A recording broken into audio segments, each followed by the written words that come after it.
بسم الله الرحمن الرحيم caawa waxaan idin wadnaa lamaanihii qarniga oo hadeertaanu ay dhaxtaalo rafaad iyo murugo iyo ciil kuna soo dhamaaday xiriirkoodii ugu dambeyn kala fogaansho iyo kala ergasho iyo kala dhamaan ka hor intaan muuqaalka ku guda gelin waxaan kaa codsanaa muuqaalkeena inaad like saarto janaalkeena aad subscribe saarto waxaan kaa codsanaynaa walaal si xushmad leh muuqaaladeena inaad like u saarto lamaanahan ayaa bilaabay xiriirkoodii 3 sano ka hor taariikhdu markay ahayd 2017 bishii afraad lamaanahan ayaa xiriirkoodu wuxuu ku soo ilaaday ugu dambeyntii ciil iyo caro oo gabi ahaanba ileeyay xiriirkoodii ka hor inta aynan bilaabin muuqaaladooda ay ku soo bilaabayaan baraha bulshada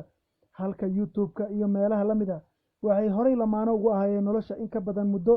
sanadyo ah ay wada noolaayeen hase ahaatee waxaa suurtagali weysay inay nolosha ka sii wadaan halkan ay ku ekeeyeen oo ah muddo 3 sano ah xiriirkoodii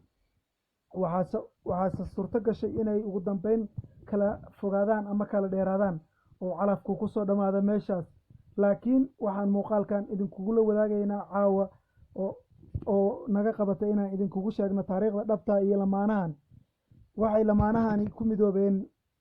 xaafadda Islii ee wadanka Kenya gaar ahaan Nairobi lamaanahan ayaa muddo wada socday laakiin ciil iyo caro iyo dagaal iyo qababac iyo isfahanka nolosha oo aad ugu adkaaday ayaamihii dambe kadib markii ay ku soo bateen social media iyo dadkii bilaabay inay ku mashquulaan ay lamaanuhu waxay bilaabeen inay isku caroodaan ama isku xanaaqaan misana lamaanuhu waxay noqdeen 2019 lamaanaha qarniga 2019 taas ayaa noqotay yaabka iyo ama kaaka 2020 inay ku kala tagaan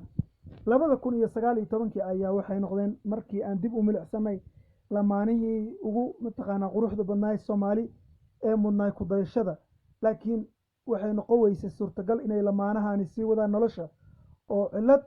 mataqaana familiyad awgeed laakiin waxaan codsanay in lamaanahan aan la wadaagno muuqaaladooda baraha bulshada laakiin ayaga ayaa oo ogoleen ayaan isticmaalnay sabab jira awgeed laakiin waxaan ka codsanaynaa adinka anaga maadaama aan idin soo bandhigayno muuqaaladooda inaan taas macnaheedu aysan ahayn inaan xumaantooda faafinayno oo calafkii halkaas ku soo ilaaday laakiin waxaan idin sheegaynaa dhamaantiin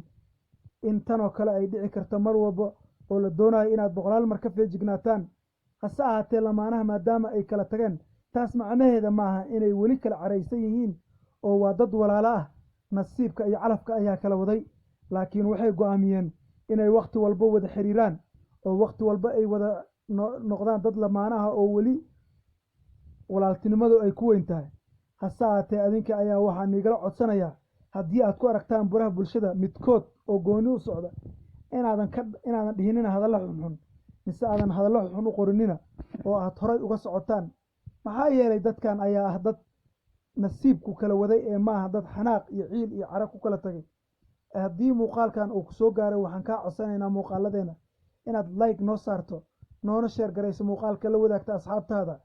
fadlan ha iloobin haddii aad ilowdo inaad subscribe noo saarto waxaan diyaar u nahay har iyo habeen inaan idinla wadaagno muuqaalyada waqtigaas taagan waadna ku mahadsantihiin daawashadiina quruxda badan